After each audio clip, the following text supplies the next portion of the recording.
escutam-se tiros de bazuca e rajadas de metralhadora.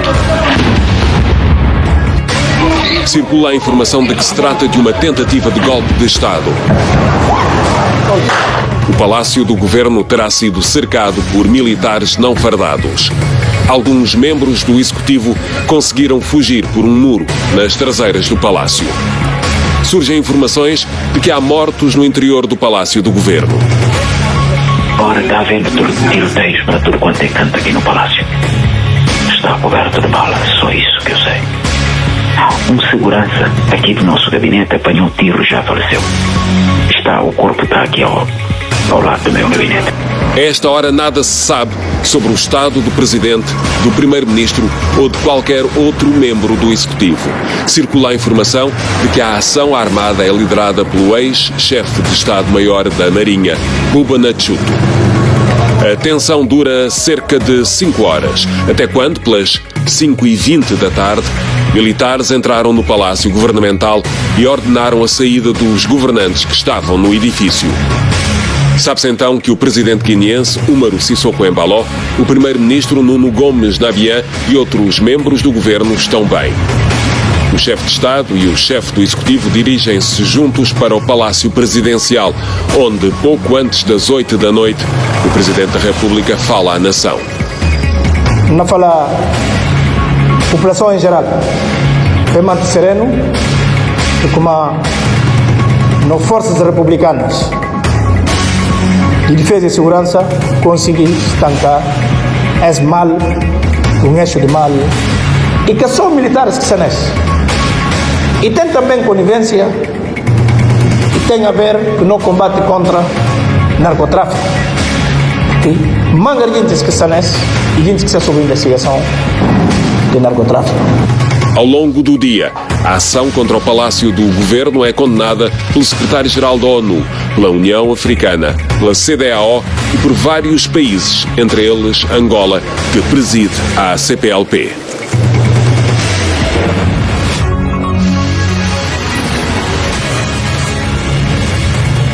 Esta semana estão no Causa e Efeito Dara Fonseca Ramos, Ruth Monteiro, João Paulo Pinto Có, Samba Bari.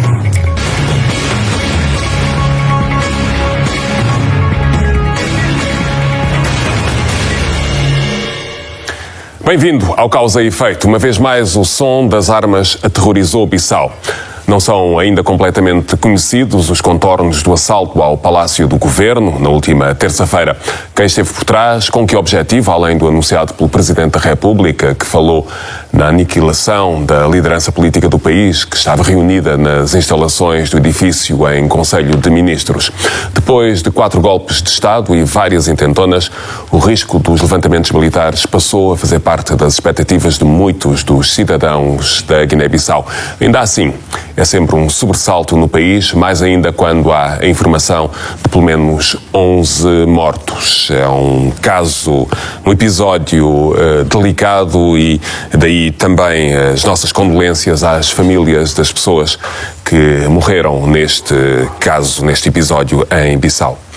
Convidamos Dara Ramos, conselheira do primeiro-ministro guineense, Ruth Monteiro, advogada, mas também ex-ministra da Justiça da Guiné-Bissau, e João Paulo Pinto Có, analista e investigador, em conjunto para olharmos os contornos deste caso, este assalto ou tentativa de golpe de Estado está em aberto, uma vez que as investigações estarão a decorrer. Obrigado a todos os nossos convidados, nossas convidadas. Começo por si, Dara. Sei que viajou de Bissau nesse mesmo dia, nessa mesma terça-feira, antes destes acontecimentos. Antes de sair, percebeu que algo pairava no ar? Bom, obrigada, João, pelo convite. Obrigada à RTP. Quero cumprimentar aqui os meus concidadãos guineenses. De facto, eu saí de Bissau na terça-feira no voo da TAP e quando estava no aeroporto, a minha viatura que transportou-me até o aeroporto, na volta, o meu marido ligou-me e disse-me não consigo chegar a casa pela via normal porque há tiroteio no Palácio do Governo. Eu tinha deixado o Palácio do Governo há mais ou menos 1 hora ou 2 horas e meia atrás, porque ele mesmo também, o meu marido, que preocupado com o atraso e com o meu possível atraso a chegar ao aeroporto, atormentou-me para sair de lá e para ir embora e, portanto, fui-me despedir. Despedi-me dos meus colegas de trabalho. Mas não havia nada, nenhum clima particular que pudesse indiciar uma situação? Não se apercebeu disso? Nada. Era uma manhã normal? Sim, normalíssimo. Eu pensei que cheguei um pouco antes das 10, pensei que já não conseguiria despedir do Primeiro-Ministro, porque entretanto teria entrado para o Conselho de Ministros. Fui deixar a minha carta de pedido de licença conforme combinado. Mas disseram-me que ele ainda estaria no gabinete. E eu então pedi 5 minutos para falar com ele. Consegui entrar e perguntei-lhe e ele disse que não, que houve uma questão de comunicação e que, portanto, atrasaram um bocadinho. Sim, também, atrasaram um bocadinho e iria começar. Nada, ele estava sozinho, os seguranças estavam cá fora do gabinete. Eu percebi um dia normalíssimo. Liguei à minha família, à parte da minha família, para me despedir. Tudo normal, sem qualquer... Sim, nada fazia prever. Não vi militares na rua, não vi qualquer alerta, não vi armas, não...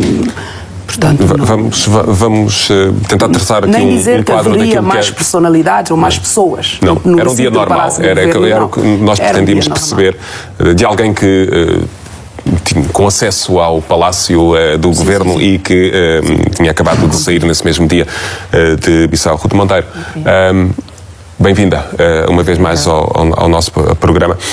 Está tudo muito em aberto. Ficámos hoje a saber, por exemplo, que a CEDEAO vai ajudar a Guiné-Bissau com uma intervenção, está tudo muito em aberto. Mas, de facto, este risco de se escorregar, do país escorregar para este tipo de tensão, esteve sempre presente e eu recordo-me que de ter falado nisso em algumas circunstâncias. No fundo, aquilo que aconteceu confirma as suas suspeitas, as suas ideias de instabilidade. Bom dia, boa tarde e muito obrigada pelo convite. Cumprimento os meus concidadãos guineenses aqui presentes. E eu começaria por dizer que a primeira coisa que me ocorre é lamentar as mortes, porque são vidas que se foram ceifadas de uma forma absolutamente inadmissível. Eu, pessoalmente, não posso de forma alguma concordar com este tipo de atuação se de um golpe de Estado se trata. E aquilo que realmente acho que a comunidade internacional, os países, a CEDEAO em particular, se deveria preocupar era em fazer um inquérito rigoroso sobre o que de facto aconteceu. Há muitas questões que se me colocam a mim, enquanto cidadã que observou, que tive a ver vídeos do Palácio do Governo depois dos tiros, do pronunciamento de Umaru Sissoko Embaló, do comunicado de que saiu do Ministério da Primatura, do Primeiro-Ministro, e eu tenho várias interrogações. E como eu, muitos guineenses têm colocado essas interrogações. Eu pergunto, por exemplo, como é que é destruído um vidro de acesso ao Palácio do Governo, completamente destruído por armas pesadas. A sala onde se encontrava o Primeiro-Ministro, o Presidente da República, os demais governantes, fica a menos de 20 metros. E do vídeo que eu vi, nem sequer as cadeiras caíram ao chão na precipitação de saírem para se esconderem. Vejo efetivamente que há documentos que ficam sobre as mesas, mas não há nenhum sinal de que aquelas pessoas tiveram reféns de agressores, conforme é dito por Umaru Sissoko Embaló na conferência de imprensa dada nesse mesmo dia. Não vejo sinais de sangue nessa sala, não vejo sinais de desarrumação, cadeiras, qualquer coisa que pudesse indiciar que aquelas pessoas durante 5 horas viram as suas vidas em risco com Suspeita que possa haver alguma encenação? É preciso que se esclareça a opinião pública. O guineense tem direito de saber. A comunidade internacional precipitou-se em falar de golpe, fala-se de civis com armas e depois vem-se falar de militares. Não sabemos quem deu o golpe. Eu pergunto, 5 horas de bombardeamento, quando há quartéis, a base aérea está a escassos minutos do Palácio do Governo, durante 5 horas nenhum quartel, nenhuma tropa vem ou juntar-se aos insurretos ou defender as pessoas que estavam sequestradas. A ideia que sei é que houve uma ação para defender e libertar as pessoas que estavam dentro do palácio. Durante 5 horas os malfeitores não fizeram um único arranhão no alvo e foram matar, parecem danos colaterais, simples seguranças. Durante 5 horas eles atiraram contra quem? Meia dúzia de seguranças que costumam estar no Palácio do Governo? Durante 5 horas de artilharia pesada, rajadas, contra quem? Para onde? Se verificar o edifício do Palácio do Governo, tem a fachada, a parte do vidro que está danificada. Não há muitos sinais. Para onde foram esses tiros todos? Onde é que estão os sinais dos tiros? Eu não vi. E ainda ontem vi vídeos da visita do Marcio Cambaló ao Palácio do Governo. Não são visíveis sinais, a não ser essa porta envidraçada, que chega-se até lá. Não se assassinam os alvos, como se diz, que era decapitar os governantes, e vão-se matar inocentes. Quer dizer, aliás, não são 11 mortos, porque uma das pessoas que veio anunciado como tendo sido morta já veio dizer que não morreu, que está viva, graças a Deus. É a versão do próprio governo, do porta-voz do governo. Pois, mas uma das pessoas anunciadas como... Gustavo, e mais... Deixe-me só, já teremos a oportunidade de continuar a conversar. João Paulo Pinto Coque, como é que olha para isto que aconteceu? Temos muitas contradições, é verdade, mas de facto aquilo que no que podemos confiar nas instituições é que o Governo e o Primeiro-Ministro estiveram sequestrados. Como é que olha?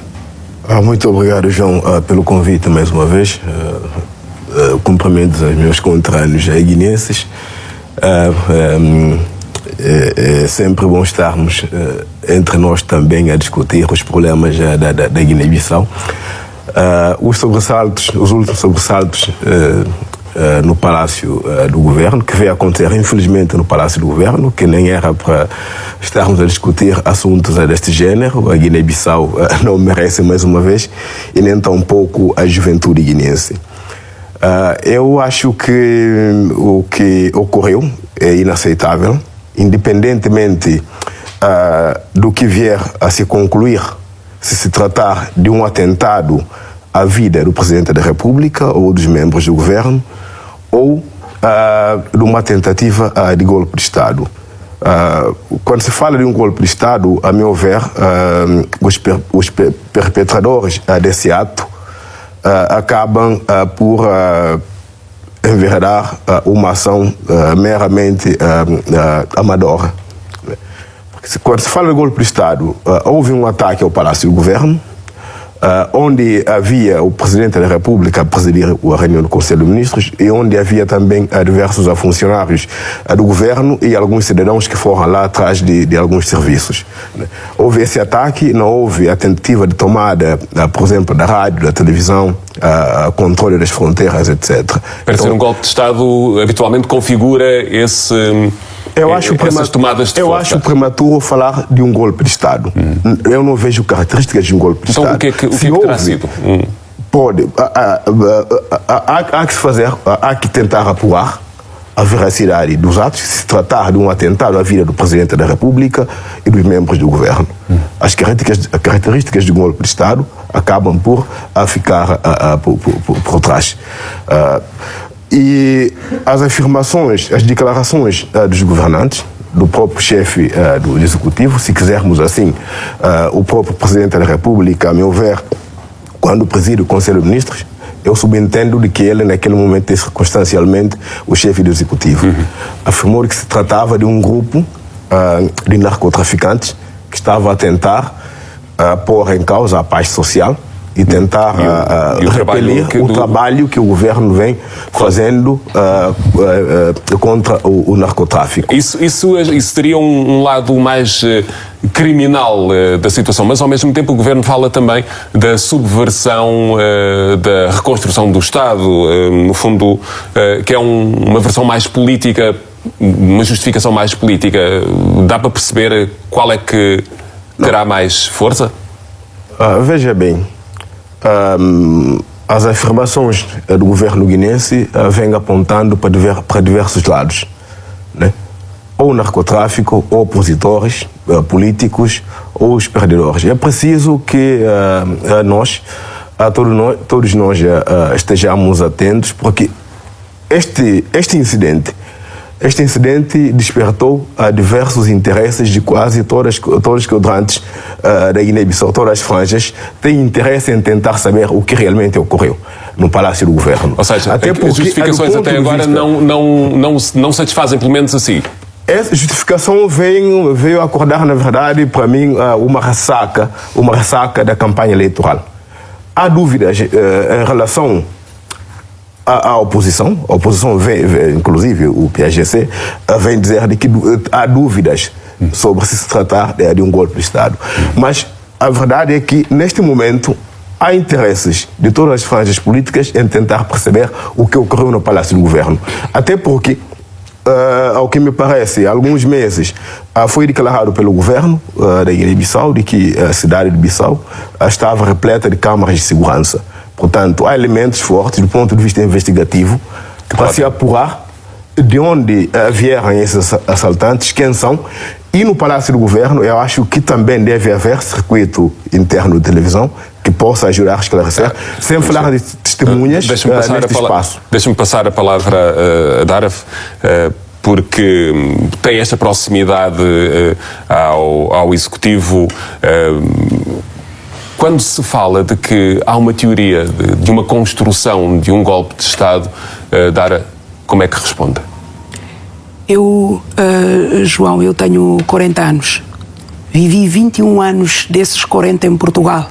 Não vivi na Guiné-Bissau porque, em 1998, um militar, disseram-nos, lembrou-se de intentar um golpe de Estado que se transformou numa guerra civil e trouxe muitos de nós, guineenses, jovens, crianças, a Portugal, porque ficamos sentados 3 dias seguidos no Porto de Bissau. E fez muitos de nós ficar em Portugal porque ficamos 2 meses, 3 meses no Palácio de Queluz. E porque isso tudo levou-me a aprender num liceu em Coimbra, a aprender no Instituto Superior de Contabilidade e Administração em Coimbra, de que aquilo que nós estamos aqui a analisar, os episódios de terça-feira que aconteceram enquanto eu estava no voo da TAP, é um ataque terrorista. O que eu aprendi na escola leva-me a crer isso. É um ataque terrorista. Deve ser tratado pelo Estado da Guiné-Bissau como um ataque terrorista. Deve ter a devida resposta. Eu assisti aqui na Europa a algumas, infelizmente. Nunca percebi nenhum especialista ser chamado à TV, nenhum terrorista ser chamado à TV para perceber a sua fundamentação ou para perceber se tinha razões para. Portanto, não tem razões para, nós não queremos saber, nós que temos 40 anos e que fomos obrigados a interromper as nossas vidas sucessivamente por golpes de Estado, não perpetrados por indivíduos da nossa idade, como deve calcular. Mas nós é que somos as maiores vítimas. Então nós queremos que o Estado da Guiné-Bissau trate isso como um ataque terrorista, que o leve à justiça, que julgue, que faça o que se fazem aos terroristas.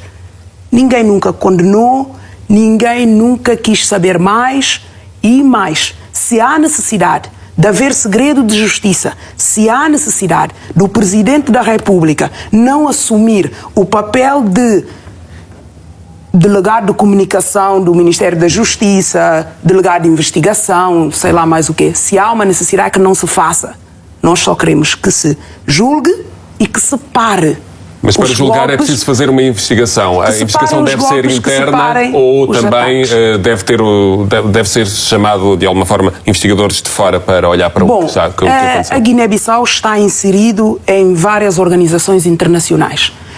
A Guiné-Bissau tem questões de segurança muito ligada à África Ocidental. Portanto, admito que o Estado, que os agentes de investigação tenham a liberdade de, se não se sentirem capazes ou se sentirem alguma barreira, de pedirem ajuda e de conseguirem resolver isso da forma que se resolve. Eu não quero que se resolva da melhor forma, da forma pior, eu quero que se resolva da melhor forma. Mas há outra questão que nós, que enquanto temos 40 anos, não podemos aceitar, João. Desculpe, eu queria fazer mais uma pergunta que tem a ver com a justificação de que este assalto teria também como objetivo impedir a refundação do Estado. Foi o ministro Vaz que o disse, porta-voz do Governo. Sim. O que é qual é isto seria um objetivo político. O que é que entende como a refundação do Estado? A refundação do Estado é nós termos presidentes que terminem o seu mandato, passem o testemunho e vão às suas vidas.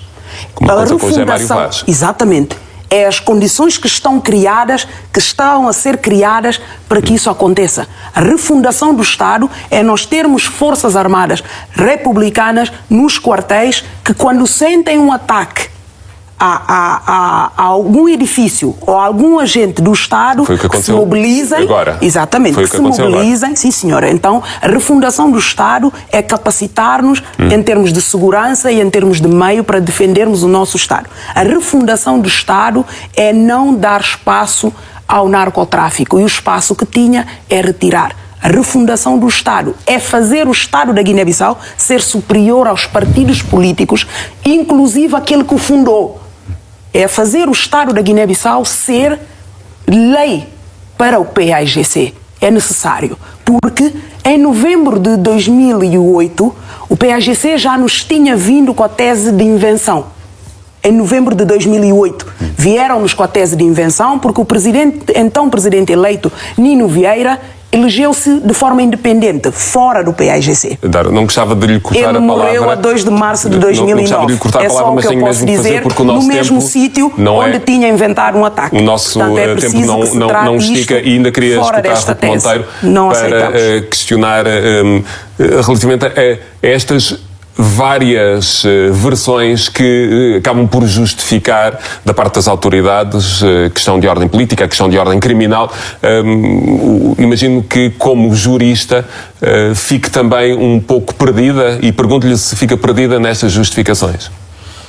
Não me convencem. Estas justificações não me convencem. Eu faço uma análise da situação política e social da Guiné nos últimos tempos, faço uma análise daquilo que foi dito no comunicado do Fernando Vaz e naquilo que têm sido os pronunciamentos do Narciso Cambaló, e digo que a previsibilidade desta convulsão social era grande, porque nós vemos o Narciso Cambaló, isto agora falando um pouco daquilo que disse aqui a minha conterrânea Dara Ramos, colocar-se acima da lei. E o que eu vejo e que tem acontecido nos últimos tempos em Bissau é a semelhança daquilo que acontece com os cartéis. O grupo que se juntou há 2 anos atrás para colocar o Narciso Cambaló na presidência, hoje estão todos desavindos, porque o Narciso Cambaló pretende controlar todo o país. E ele é o único chefe. Ele controla o governo, fez recentemente uma remodelação do governo. O partido do primeiro-ministro veio-se pronunciar dizendo que o primeiro-ministro não foi ouvido naquela remodelação.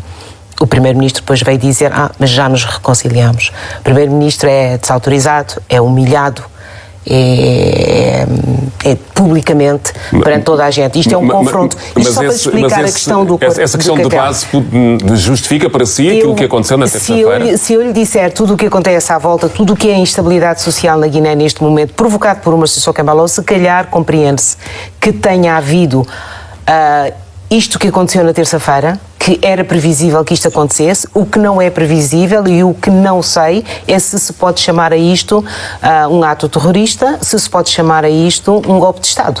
Eu não consigo fazer uma qualificação destes factos. O governo está nas mãos. O governo está nas mãos do Umaru Sissoko. Para sermos mais concretos. A investigação deve ser internacional e deve ser isenta. Internamente não temos nenhuma isenção credível. O Umaru Sissoko Embalo controla o aparelho de Estado na totalidade. Controla o governo, controla o Supremo Tribunal de Justiça. O Procurador-Geral da República é nomeado por ele e é demitido quando ele bem entende. Diziam que José Mário Vaz também controlava. Ele controla, ele pretende controlar até as organizações religiosas, mudar o calendário das rezas,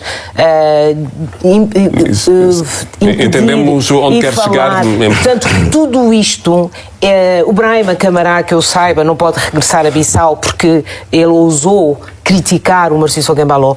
Ou seja, ele entrou em confronto com todas as pessoas que o elegeram há 2 anos atrás, que o levaram ao poder. Então a sua teoria para o que aconteceu não é de terrorismo, isto parece não é uma de golpe guerra de Estado, de cartéis em que cada um... Quer dizer, pode ser analisado dessa forma, em que as pessoas procuram a sua área de influência, a sua área onde podem exercer o poder, porque não havia um projeto político para a Guiné-Bissau quando eles assumiram o poder há 10 anos atrás.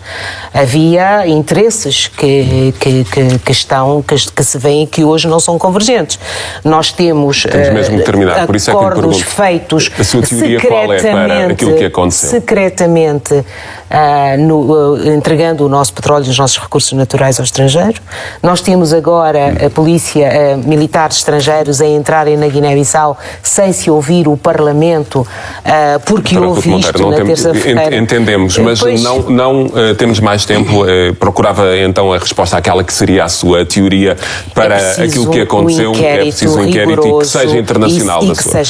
Agradeço a Ruth Monteiro, a Dara Fonseca Ramos e ao João Paulo Pinto Cota terem vindo ao Causa e Efeito uma vez mais para olharmos para este caso na Guiné-Bissau, este episódio que lamentavelmente terminou em mortes de alguns guineenses que faziam a segurança no Palácio do Governo. Jovens. De jovens. Agradeço a todos. Obrigado. Obrigado.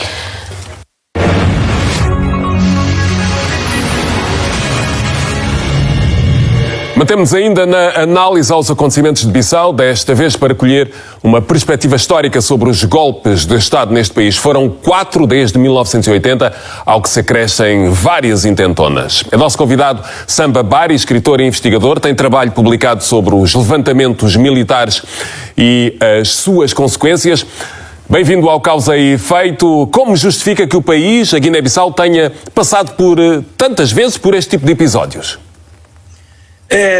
Permita-me dizer que quando nós decidimos entrar na democracia, tínhamos que escolher a linhagem possível para guiar o nosso destino do país. O que eu caracterizo, podíamos escolher a democracia consensual ou então a democracia competitiva. O que eu considero, portanto, caracterizo a democracia consensual, não significa dizer rigorosamente que não há, portanto, oposição entre os opositores da política. Não há, portanto, discussões ou então divergências, mas sempre permitem a convergência. Infelizmente, nessa escolha de democracia consensual e na democracia portanto, competitiva, a Guiné-Bissau abandonou a democracia consensual e escolheu a democracia competitiva, que é um tipo de democracia que ofusca a separação e interdependência dos poderes institucionais do país. O desenvolvimento torna monótono e quase que impossível. Isto devido ao desentendimento e à falta de convergência de principais atores políticos em vários aspectos. E as consequências dessa falta de entendimento acaba por ser extensivo aos aspectos vitais do país, nomeadamente no choque entre as instituições derivado à falta de respeito das leis do país, greves constantes, reivindicações, manifestações, até convulsões sociais. Samba Bari, mas nesta sua análise não parece levar em linha de conta o papel que os militares e a sua ação têm vindo a desenvolver. Não há um excesso da presença dos militares e da sua força? Nesta democracia competitiva que eu lhe estou a dizer, sendo um modelo de competição constante, o combate político deixa de ser de adversidade e passa de ser de guerra entre os inimigos. E isso leva muitos políticos do país a fazerem política encostando aos militares. Aí é que entra o componente militar, porque não devemos esquecer que o militar também é um cidadão, sente com o mal-estar do país. E essa conexão faz com que os militares entram, são eles que têm arma e começam a inverter a situação, portanto, a organização do poder civil. Então, deixa-me então perceber, nessa democracia competitiva que disse, como é que ela pode ter existido, ou o facto de ter havido um partido único durante tantos anos contribui para que isso assim tenha acontecido? Tenha sido feita essa escolha? Não é por causa. Quer dizer, na entrada da nossa democracia, nós poderíamos escolher uma democracia onde podia haver mais ou menos divergência de ideias, mas haja convergência de ideia nos aspectos vitais do país. Mas o que se verifica na República da Guiné-Bissau, não há convergência praticamente em nada. Mesmo que as situações que dizem respeito ao desenvolvimento do país, é aquela competitividade constante. Não há convergência, é sempre divergência. Aí é que vem essa situação. E daí, sendo esta competição constante, faz com que os políticos, para poderem ter um poder, fazem a política encostada aos militares.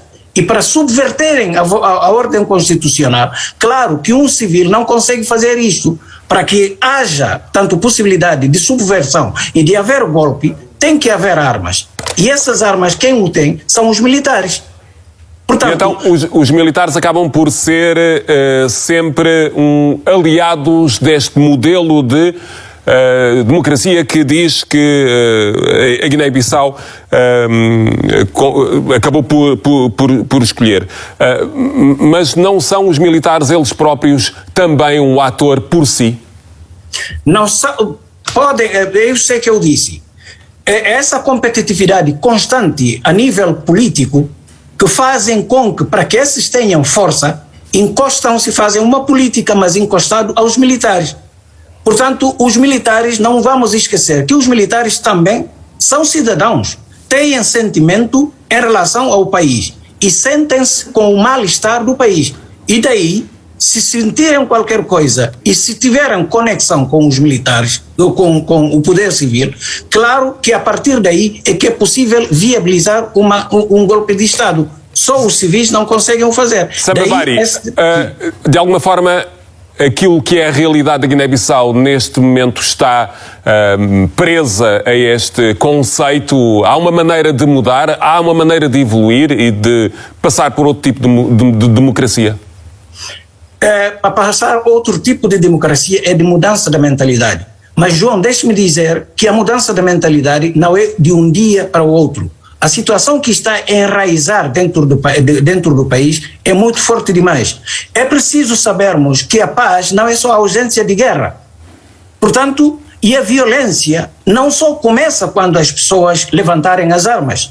A violência começa a partir dos nossos atos, das nossas práticas, da forma como encaramos os nossos deveres e as nossas responsabilidades. A violência parte nas palavras que nós falamos e principalmente da forma como, portanto, tratamos e lidamos com as pessoas. Neste momento, as instâncias do poder na Guiné-Bissau, Presidência da República, Governo, têm um discurso violento?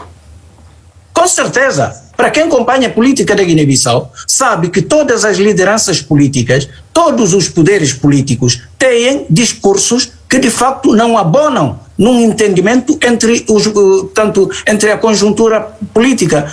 É só discursos de ameaça, discursos que incentivam um levantamento, um rancor entre tudo e todos. É por isso que eu lhe disse, nessa democracia competitiva, é uma competição constante. Sababari, vamos ficar por aqui. O nosso tempo esgotou-se. Creio que ficou o essencial do seu raciocínio. Agradeço muito a sua disponibilidade ao Causa e Efeito. Obrigado, João. Obrigado por isso. Obrigado.